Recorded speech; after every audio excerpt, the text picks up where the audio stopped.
Okay, our next guests are about to come up on stage, but before they do, I'm going to kick it to a video. Enjoy.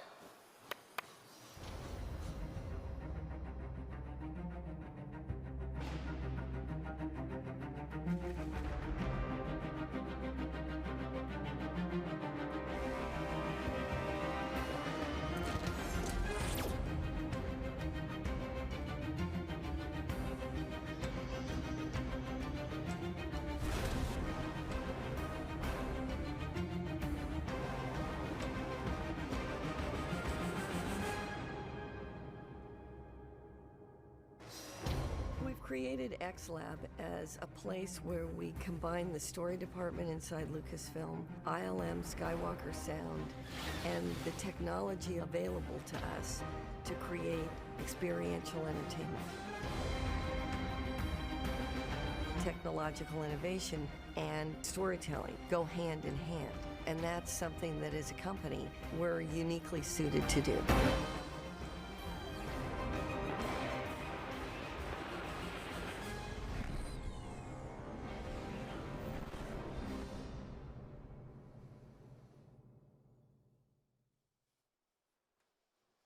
Star Wars, right? Yeah. I know you guys are excited about it. You all broke up with Steph Curry yesterday when he said he didn't care for it.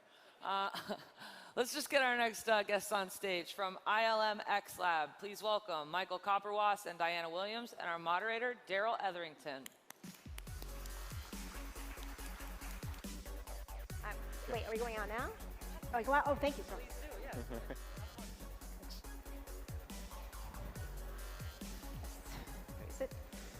All right, welcome. Thank you. So it's hard to follow a robot, but luckily we're here to do a full script reading of Star Wars Episode 8, I believe. You guys are super lucky. Awesome. Yeah. Not actually, but we are here to talk about some of what we just saw, which is the amazing work that ILMxLAB has been doing to bring some of people's most beloved movies and characters to immersive entertainment. So. Diana and Michael, can you give us kind of a bit of a background on how this began, how ILMxLAB got its origins? ILMxLAB's, I've been part of it for a few years here and there, but probably the history goes way back. Our executive in charge, Vicki Beck, had started back on Lucas Learning using Laserdiscs as a mechanism for interactive learning to be able to hop back around and I don't think many things can claim that their origin was in Laserdisc. More things should. But yeah, it's always been a storied history of trying to develop something with a purpose. Even from Industrial Light and Magic, our times there, we're always constantly trying to reinvent, invent, find a new, better way to do something or a way to do something that's never been done before.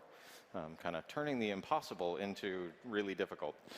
Yes, and it's in the DNA of Lucasfilm. You know, George is all about story and innovation, and so this is just the next evolution in Lucasfilm to combine ILM, the Lucasfilm Story Group, and ADG, our Advanced Development Group, to figure out and look at the next form of storytelling, the next platform that we can hit, the next way to expand the Star Wars universe out. And so VR and mixed reality, augmented reality, there's some debate about the use of the term. There will be for a long time. It will never go away. Yeah. Yes. But so why did that seem like an opportune target to kind of go after? It was the smartest route to go, because when we're looking at the Star Wars, so many people will say like, oh, I just want to live in Star Wars. I'd love to. I say that all the time, actually, all the time. It's regular bar talk. And when you look at that and you look at where VR is and where mixed reality is going to be going, it's just a natural progression. And for us to have such a beloved and also deep story universe, it's an easy progression for us to make. Easy, but is it also difficult? Because everything has a challenge.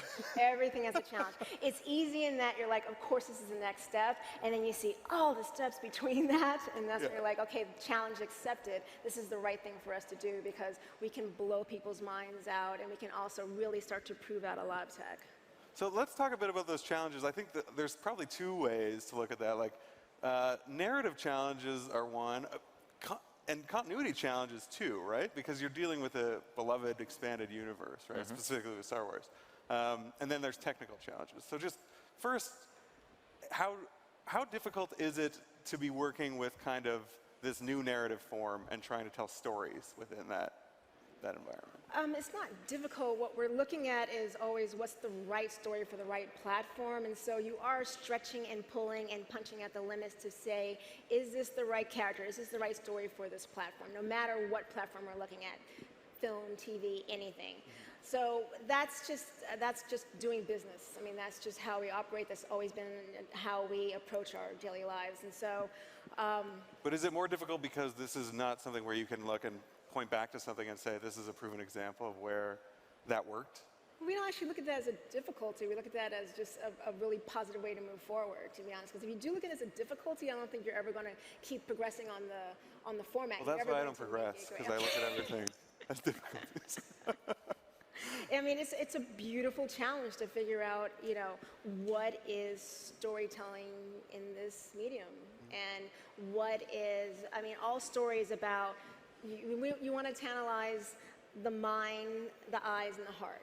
And so no matter how you approach it, this platform still needs to do all three of those things. Right. And Michael, did you have I'm completely agreeing with everything that Diana was just saying. It's like we didn't come into this business or into this, and we didn't join Lucasfilm because we thought this was going to be super simple. We wanted challenges. We wanted to try and address things that were going to be hard to solve, both technically and creatively. It's a lot of fun, and it's rewarding after you've kind of like done the easy part of saying, yes, this is an idea worth pursuing, and then you do the hard part of saying, okay, now that we've sort of worked with the door closed and figured out what we're trying to do, how do we make sure that our message is being received the way we want it to be? Yeah, I think it's definitely something where, because we talked about how people want to live in this world, and it's totally, I mean, everyone has said, look at this, look at the opportunity of VR, wouldn't it be cool if you could? But then you're talking about the heart, then you have to tease that out and say, sure, it would be cool, but why or how, right? Yeah. So the ones that you've kind of released so far, Jakku Spy and Trials of Tatooine are two good examples, right? I think you've referred to them as experiments in public, right? Trials, yes. Trials was an experiment. Jakku Spy was not an experiment. No, Jakku Spy was a way for us to introduce people into the world of The Force Awakens. And so that was a lovely partnership that we had with Google and Verizon. Okay. So with the experiment, like, when do we get past the experiment stage and into where it's the main show, or this is the main way that you want to tell a narrative? Is that going to happen anytime soon? I think across all companies, all IP, everyone is faced with, when will this become the thing? I can't predict that because there are so many forces at work, not big F, little f, but so many forces at work to try to prove out this platform that I don't think it's really for us to say what's real, what is it or what is not it. But do you find that when you're doing something like that experiment, do you have a specific goal in mind that will contribute to kind of your overall picture of what that might look like? I mean, yeah, we have a fairly long plan of like goals that we're trying to achieve that are going to be fairly broad, and we're all trying to sort of like hit milestones along the way. We're working on tons of stuff that we're not showing and can't show, but those are opportunities for us to have something we feel like we're proud of this is something that's great, and this is something we're proud to share with the world. So when you say not showing, can't show, do you mean do not want to because it was a fail thing, or no? No? Fail is a loaded word. That's one that I like, where fail is really when you've just completely given up. Right. Like sometimes you press pause. You're constantly reevaluating things that you're working on. So sometimes it'll just make sense to go, let's continue with this, let's reevaluate it, let's pause it for a year or two. The idea, like there was a seed that was in there that may be worth revisiting, but like a fail. Yeah. Fail's just not, I mean, this goes across what's going on out there, and sorry, but I mean, the whole thing, we're always trying to innovate, and fail's a great way to say, all right, well, this happened, but what did we learn from it? How can we move forward? Everything's a challenge. I do think that is particularly resonant with this audience, and we also had GM's Cruise's founder Kyle Vogt earlier, and he said that was his advice, right? Like, how can you found a great company? Is don't give up, right? But going to the technical side of the challenges, are some of those things that are holding up, are they just technical limitations of what's available? Sometimes yes, sometimes no. I think we're breaking as many rules as we're creating as we're going through. The VR is so nascent, mixed reality is so nascent. As we're trying something, as we're finding out whether or not it's successful, we're kind of going like, oh, okay, don't move the camera. That's a terrible idea. Never, ever do that. And then somebody will come along with maybe a way around that where you're like, well, we can do it this way. Oh yeah, we can do that now. So, like, technically, there's a broad, technical is kind of a broad topic, both in terms of like what the headset capabilities are, what the tracking capabilities are, and then also like what tools people have developed in terms of software, just to try and address those problems. Yeah, I think one of our video team was talking about this problem too, right? And they were saying, now that you have this available to you, to kind of take almost any POV and make that the POV of the viewer, like how do you kind of restrain yourself and figure out where not to do that and where to do that? It's a lot of testing. I mean, you're building it up, you put the build up, it works, it doesn't work, you bring it back down. You have to keep trying and just trying all different perspectives. And as the example that Michael brought up in terms of like you can't move the camera, don't move the camera. There's a lot of people saying like, here are the rules. Well, there can't be, in my opinion, there can't be rules when we're all still trying to figure this out. Right. And so I kind of more say like, okay, at this point in time, with the tech that we have, this is not working so well. But then a new tech will come along, somebody is pushed against the edge, someone's pushed against the limits, and then all of a sudden that thing that became a can't or don't now becomes, this is amazing, I'm so happy that we're doing it. So at each point, the guideposts or the goalposts will move further and further out as people keep pushing against the edges. So I think there too, some of the technical things will result in actual, like unlike maybe in other mediums, some of the technical limitations will result in actual discomfort or even nausea in the audience trying to experience the story, right? Is that something you see as a problem, like especially as storytellers, because you want the most people possible to enjoy the story you're telling? Just strictly from a story point of view, it's something that, thank goodness I always have these guys who let me know about things. And so if I come with something, I'm like, and then they run around in a circle and they jump and everything else, and they're like, whoa, time out, that's not going to work. And so that's great, but then we will try something like that. And so what we really believe is that, the story and the tech and everything, they just kind of interlock together. So whereas I come up with some crazy idea, they're like, not quite, but what about this instead? And it just keeps going back and forth. So, specific to VR, specific to nausea, I mean, compared to where we were 2 years ago, I mean, it's gotten so much better as the tech has evolved. And so we are aware that that has been an issue, and we will do what we can to not exacerbate it, but that's kind of all you can do. At a certain point, you have to kind of get the story out there. Yeah. And a parallel similar probably with filmmaking of like how cuts have gotten shorter and shorter, like the audience has adapted, everybody is getting used to different ways of telling that story and has different desires on what they want to see and what they want to experience. So as we're developing something, at one point you might go, this is bad, this is too fast, this is like messing with people's minds or making people uncomfortable. And then a decade later, watching the same thing is now boring. It's the norm, right? Yeah.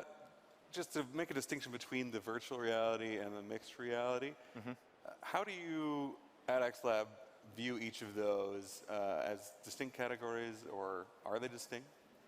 We kind of look at it as something like a slider, where you have real reality, for lack of a better term, and then on the other side you'll have full virtual reality, where you've replaced everything that a user is seeing, eyes, potentially smell, touch. Like you have completely replaced what is reality and created a virtual one. And then you kind of like dial the knob in between, where you can get something that is mixed reality or augmented reality, where on one side it might just be overlays, on another part it might be a full character that you're interacting with, but in the world with you, having an interview with somebody who's maybe not there. Right. I'm not, actually. This is your work. Right? Good job. So is one more compelling than the other for you personally, or? For me personally, no. I mean, both offer amazing opportunities for storytelling. That's what I'm most interested in. I like to say that my job at the Lucasfilm within the story group is to help to make sure that there's another 40 years of Star Wars. And the only way we can do that is to continue to innovate and look at new ways for people to enjoy story. So I'm excited by both platforms equally. Has it come to the point now where ideas come up and you say, this idea is actually best suited for an AR, MR type project? That's our job, absolutely, to kind of think about that. Or, we've got, such a vibrant comic book program and our publishing program and films and TV, and so you're always just looking for what is the right place for this story.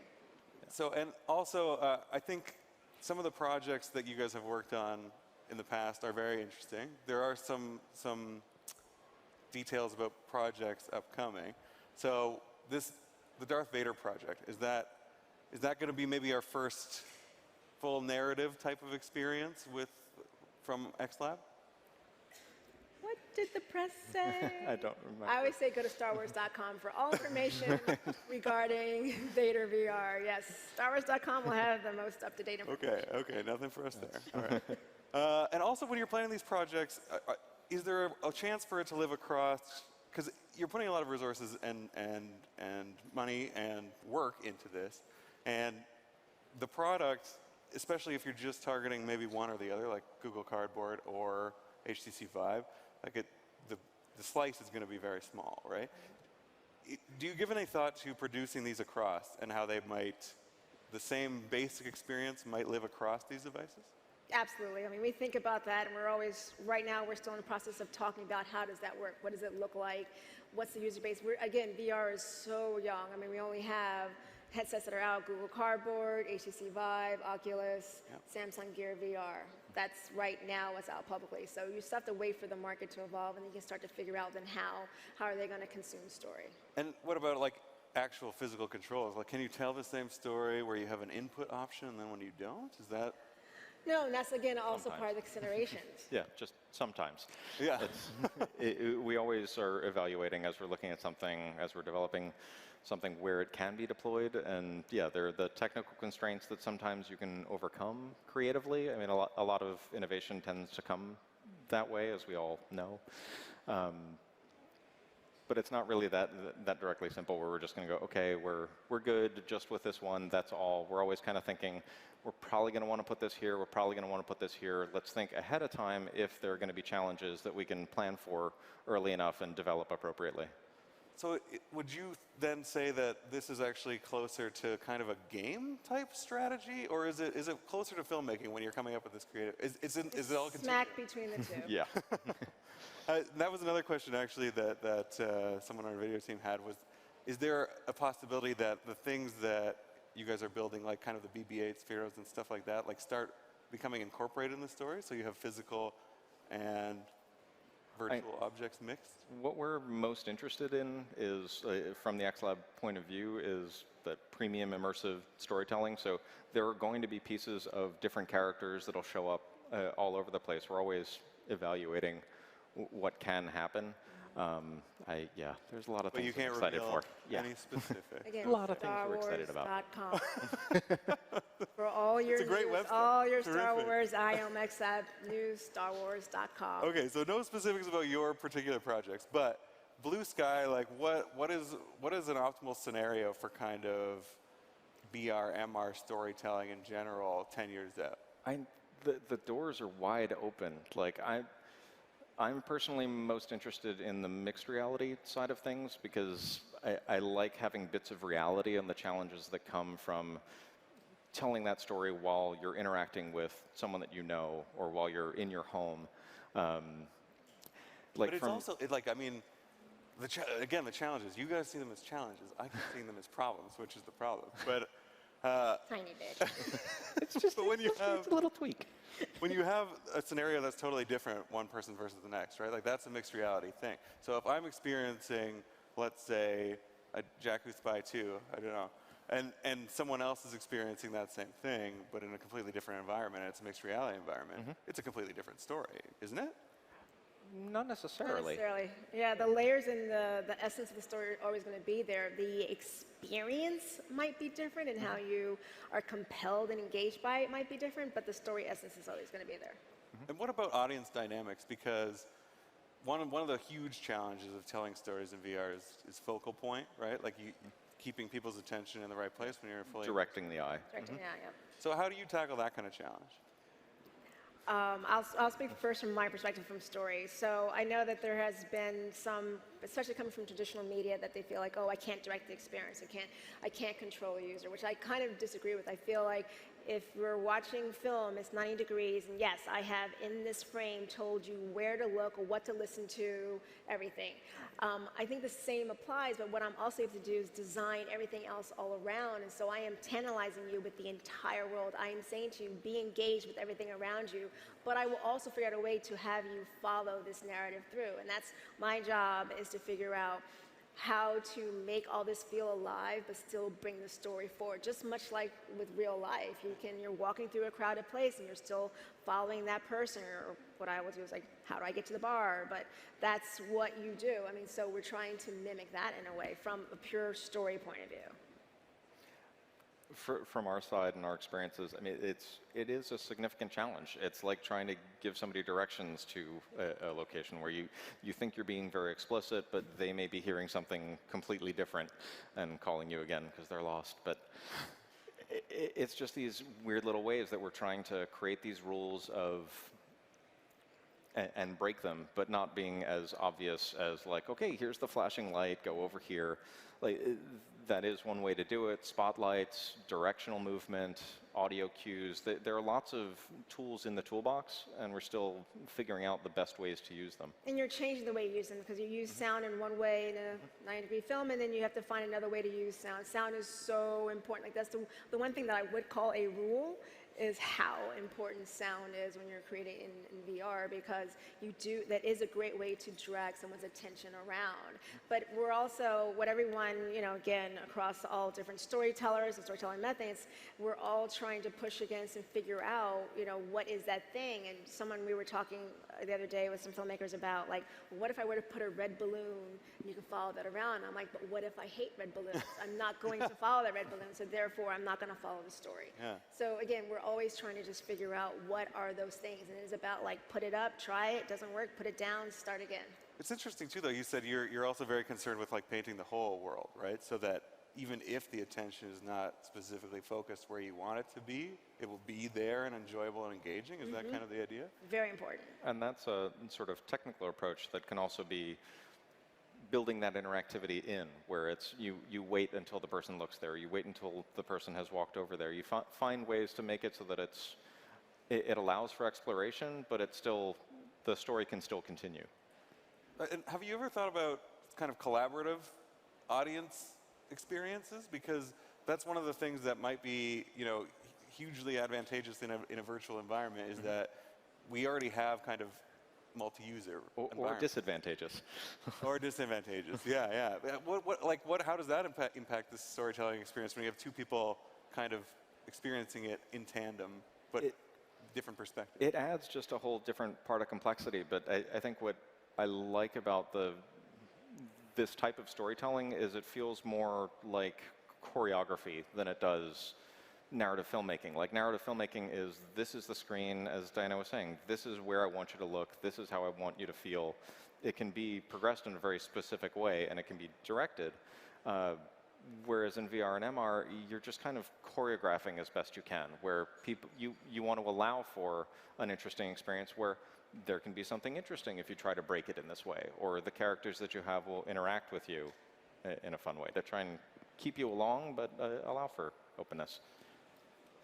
If you're doing a choreography-only approach, then can you have the same kind of emotional impact that you can with a kind of really defined guided narrative?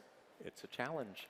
It's a challenge, but it's all possible. It really is. I mean, but if you bring with you only if you're not willing to leave behind what you've done in film and bring it into VR, then that challenge becomes an absolute barrier. Yeah. So you can bring, what I say is that I'm bringing my tool chest from film with me, But in VR, I have to be willing to open up that tool chest and start chucking the tools that are not going to work in VR, maybe MacGyvering these other tools to make them work in VR. And so, yeah, on the outset, it sounds like choreography may not have emotional resonance. But then it's upon you to kind of push against it and figure out how to make it have emotional resonance in this new medium. In a flat medium, it has a different meaning. Yeah. I think, yeah, go ahead. I was just going to say, like, it's being able to trust your gut, and that's what I love about working with people like Diana and the other awesome folk we get to work with, is you can invite them in and they can give you good critical feedback pretty quickly of just, is your message being received? What are you trying to do?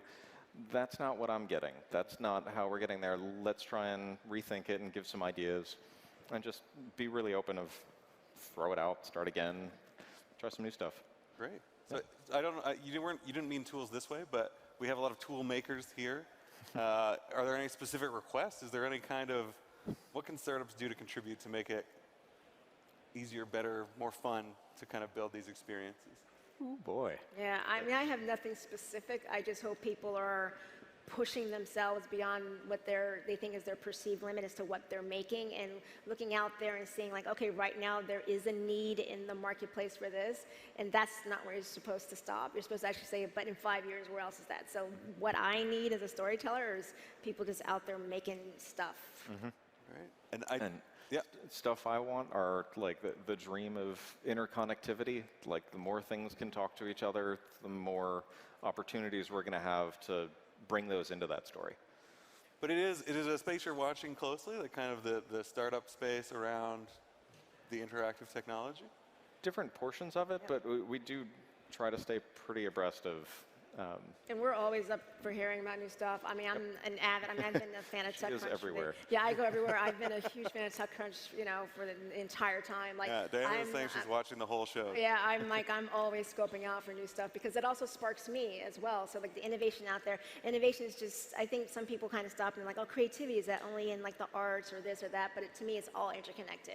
So the more things I see out there, the more it gets me excited about what I do. Great. All right, I think that about does it for us, but thanks for joining us here. Thank you. All right. Thank you. Thank you so much. Yeah.